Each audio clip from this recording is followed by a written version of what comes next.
대통령이 국가의 중요 문서에 찍는 직인인 국세. 국세는 나라를 상징하는 것 중에 하나다.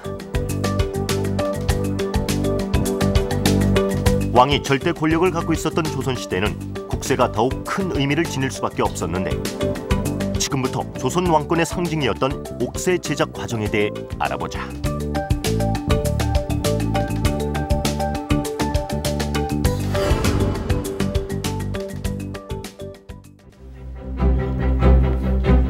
보인소 의궤는 왕실의 옥세 제작 과정이 담긴 자료로 고종 13년 경복궁 교태전의 화재로 옥세가 소실되자 새로 만들면서 기록한 것이다.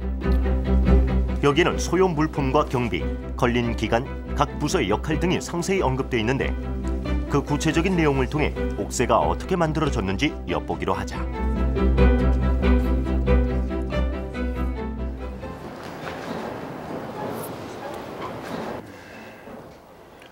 옥세를 가져오너라.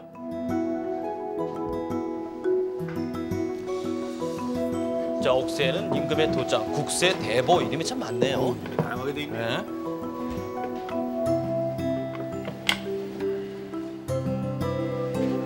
어우, 꽤 무거워 보이는데요. 한 번 찍으면 도장밥 다 없어지겠어. 그래서 웬만한 힘없는 인간은 들지도 못했겠습니다. 굉장히 무거워 보입니다. 잘 안 나오네요. 아니, 그래서야 옥세의 문양이 왜 이리 희미한고?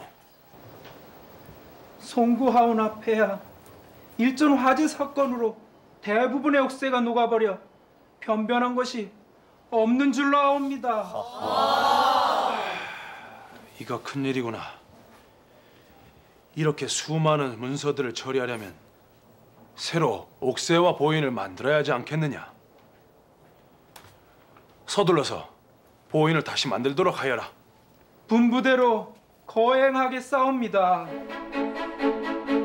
경복궁 화재 사건으로 임금과 왕세자 등의 인장인 보인이 녹아버리자 고종은 그로부터 4일 후인 11월 8일 소실된 옥세와 인장을 다시 만들도록 지시한다. 그렇다면 옥세를 관장하던 곳은 어디일까? 고려사에 따르면 고려시대엔 인부랑을 두었다가 인보랑으로 명칭을 바꾸어 국세를 관리했으며, 조선 초기에는 상서사에서 관정하다 세조 때 상서원으로 명칭을 바꾸었다. 조선 후기엔 옥세를 관정하던 곳은 호조요스나 고종은 당시 큰 권력을 행사하며 군무를 총괄하던 무의소의 보인의 제작을 총괄케 했다. 어명이니 잘들 들으시오. 본디 보인 제작은 이곳 호조에서 관장하였으나 이번 사안은 무척 급하고 중하니 우리 무의소에서 함께 도와주도록 하라는 명이시오. 어르신, 대체 무슨 소리입니까요? 상감 마마께서 어지간히 급하셨나 보이. 그래도 그렇지.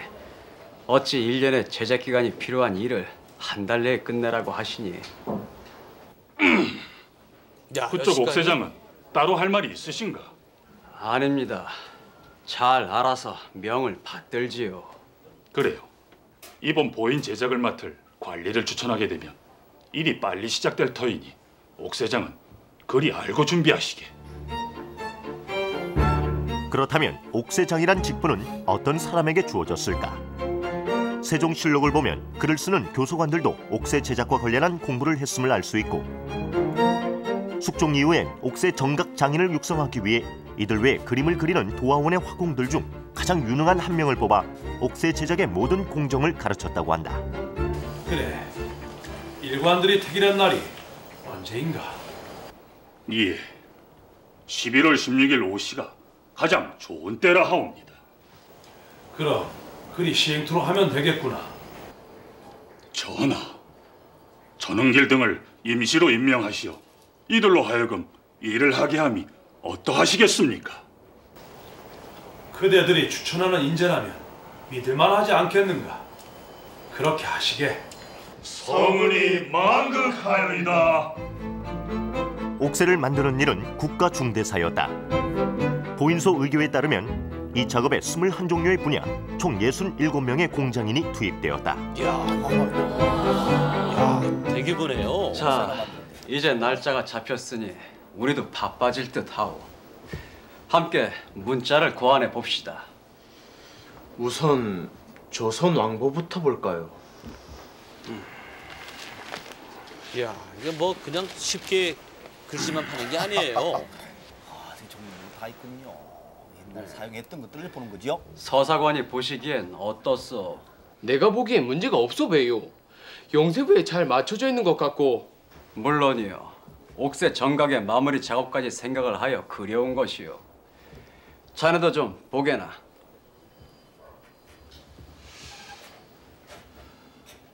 마무리 작업이라면 글자를 똑바로 새겨 넣어야 한다는 영세부의 직립인문 저평정을 말씀하시는 것입니까? 그렇지. 이 옥새는 상감마음의 인품인데 인장에 문자가 똑바로 새겨지지 않으면 나중에 마모되어 한쪽이 넓어지게 되니 그것은 곧 가짜나 진배 없지 않겠는가. 해서 이 기술 때문에 아무나 옥새장이 될 수 없는 것이기도 하고. 역시 옥새는 아무나 만드는 것이 아닌가 봅니다.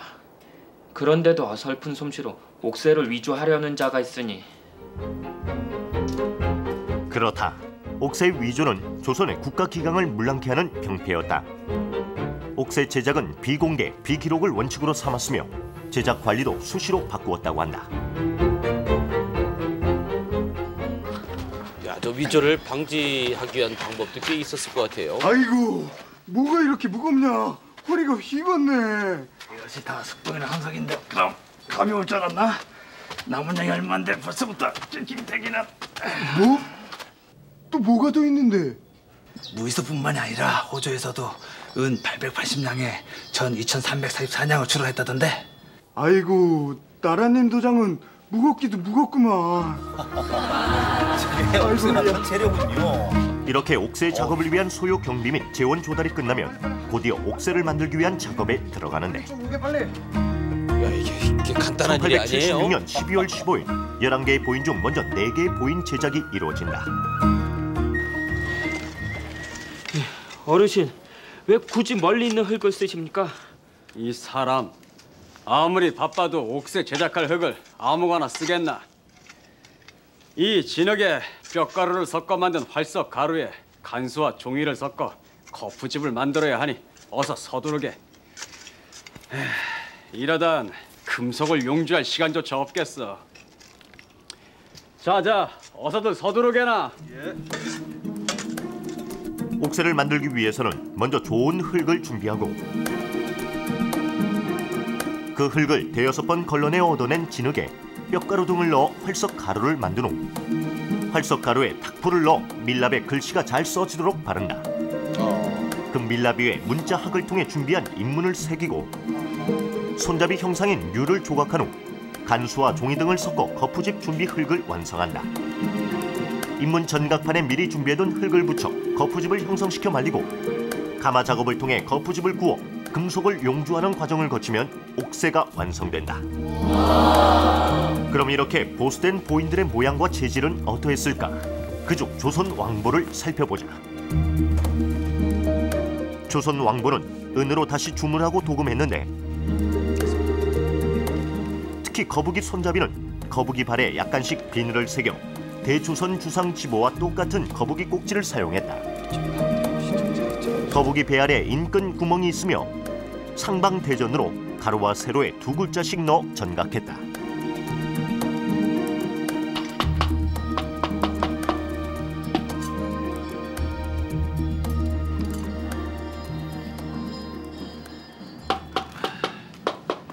이보시오, 호갑장.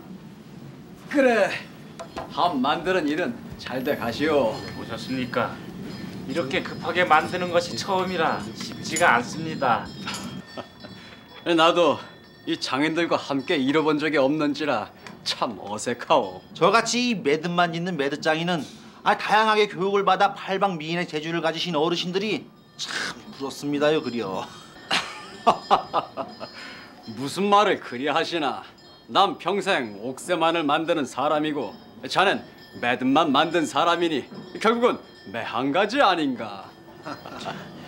어르신, 이야기 좀 송구하오나 일이 급하여 오신 것 아닙니까? 아이, 내 정신 좀 보게. 자, 여기 새로 만들어진 옥새를 가져왔으니 각자 만드실 때 참조하시게나. 고종의 어명을 받들어 시작된 보인 제작은 드디어 장인들의 힘으로 49일 만에 끝이 났다. 이것이 완성된 옥새들인가? 그러하오. 그럼 받들어 모시고 상감마마를 하련합시다. 어서 모시고 가시게.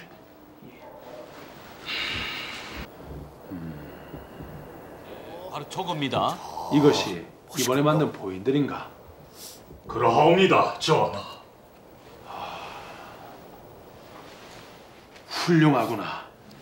그리 짧은 시간에 이토록 잘 만들어내다니. 고생한 이들에게 상을 내려 노고를 치하하도록 하라. 성은이 만극하여이다.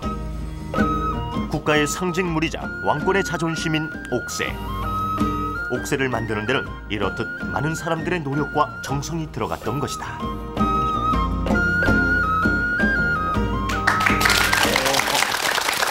정말 대단하군요. 요즘 말이죠. 막도장 하나 팔려면 한 1분이면 끝납니다. 근데 옥새 만드는 데는 저렇게 많은 공정과 시간이 필요하군요. 네, 그 만드는 과정만 봐도 절로 귀한 물건이 될 수밖에 없을 것 같아요. 예. 네. 아, 정말 저런 줄 몰랐습니다. 그냥 도장 만드는 줄 알았잖아요, 그렇죠? 자, 그래서 지금 이렇게 옥새도 여기 많이 전시가 되어 있는데 자세히 알아보기 위해서 저희가 아주 귀한 분을 모셨습니다. 옥새 전각장이신데요. 우리나라에 이런 분이 이렇게 많지가 않으십니다. 민홍규 선생님을 저희가 모셨습니다. 여러분 환영을 해주십시오. 아유, 고맙습니다. 예. 지금 보면 이렇게 많은 것들이 있는데 아까 보니까 뭐 저희는 옥새란 말만 있는 줄 알았는데 그렇죠? 네, 여러 가지 용어들이 있었던 것 같아요. 국새, 인보 여러 이름이 많네요. 네, 왕의 도장은 정식으로 뭐라고 부르는 건가요? 공식적인 명칭으로는 옥새하고 어보 두 가지가 있습니다. 어보. 예. 그런데 보라는 그 어보라는 보는 옥새의 새자보다 낮은 지위를 얘기하는 겁니다. 근데 이 보라는 것은 진시황이 옥에다가 임금의 황제 도장을 새기면서 옥새의 이름을 쓴 거에 대해서 그 새자가 중국에서는 죽을 사자와 같답니다. 그래서 발음이요? 임금의 황제 도장을 죽을 사자를 쓴다는 건 정말 있을 수 없는 일이기 때문에 측천무후가 그러면 이 새자를 바꿔서 보자를 쓰자. 그렇게 돼서 금보, 음보 이러한 것들도 다 옥새라는 명칭으로 쓰이고 있습니다. 그 앞에 다 옥새 같은데 난 종류가 이렇게 많은 줄 몰랐어요. 이런 거 이제 돌잔치 때나 칠순잔치 때 가면 이제 칠순잔치 다 이게 나는 그러게요. 이게 왕의 종류가 도장인데 많습니다. 딱 하나만 있어야 되는 거 아닌가요? 그렇죠. 하나 가지고 대물림 하는 줄 알았는데 이게 굉장히 많네요. 황제는 요즘으로 말하면 그 쓰임에 따라서 세분화되어 있습니다. 옥새 쓰는데 예를 들어서 교지를 반포하거나 할 때는 시명지보를 쓰고요. 또는 그 외교 문서에 일본과의 외교 문서에는 소신지보를 쓰는데 이게 소신지보입니다. 소신지보를 쓰고요. 다 용도가 따로따로 있었군요.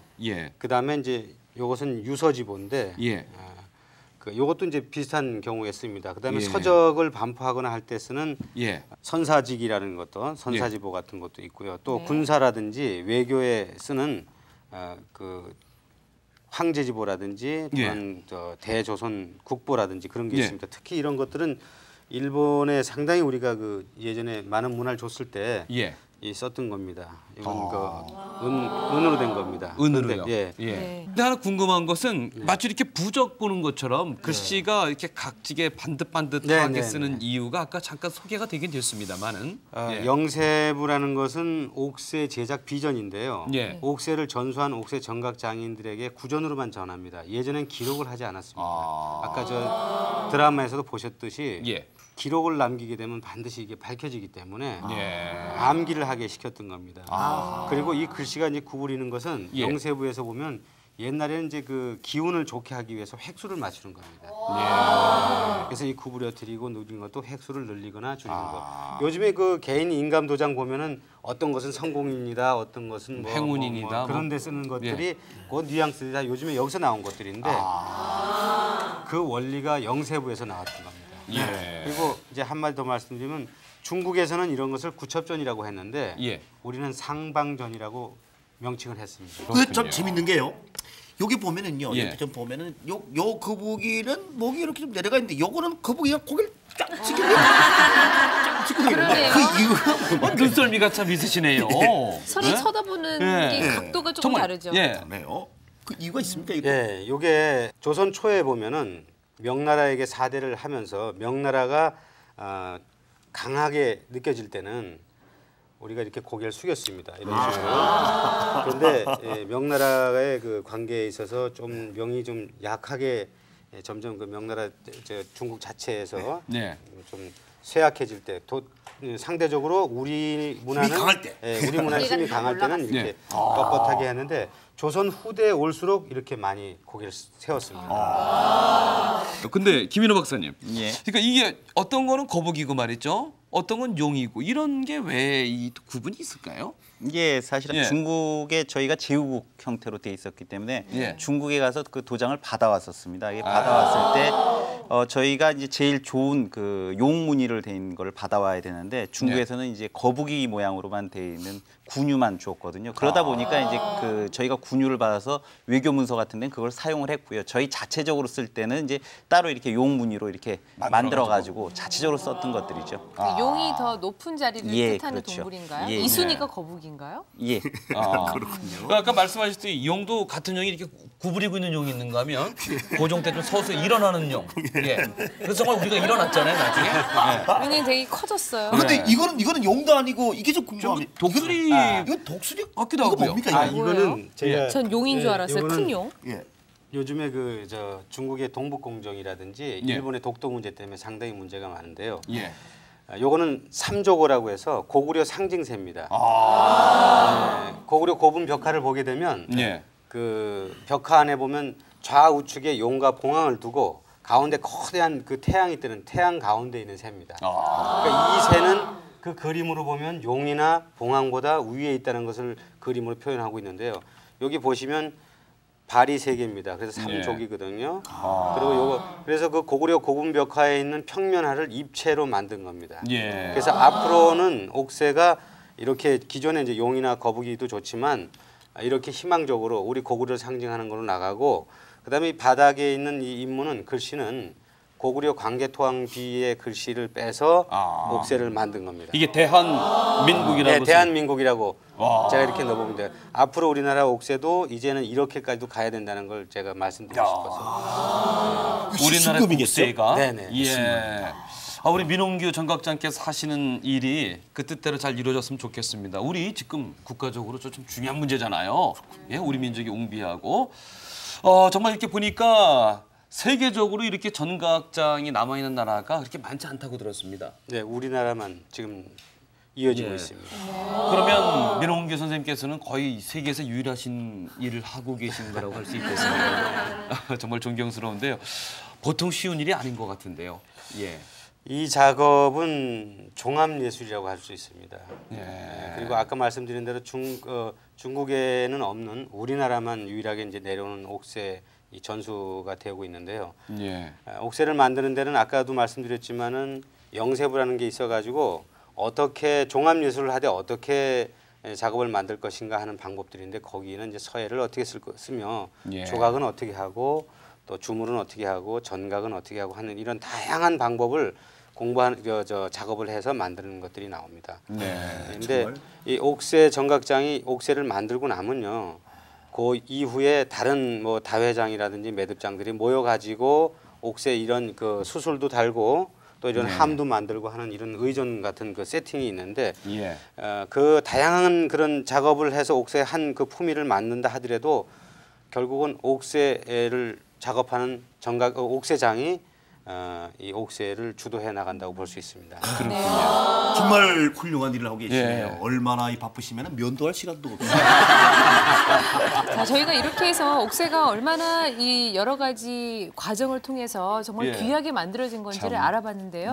이런 옥새이다 보니 그 옥새가 가지고 있는 의미는 또 얼마나 중요하겠습니까? 그렇죠. 그렇죠. 요즘 그 인감도장 대단히 중요합니다. 집을 사고 팔 때 무슨 소리를 꾸밀 때는 꼭 인감도장이 있어야 되는데 이렇게 탄생된 이 옥새 그때 옛날 사람들은 얼마 정도 의미를 부여했는지 참 궁금합니다. 그러니 그 옥새에 따라서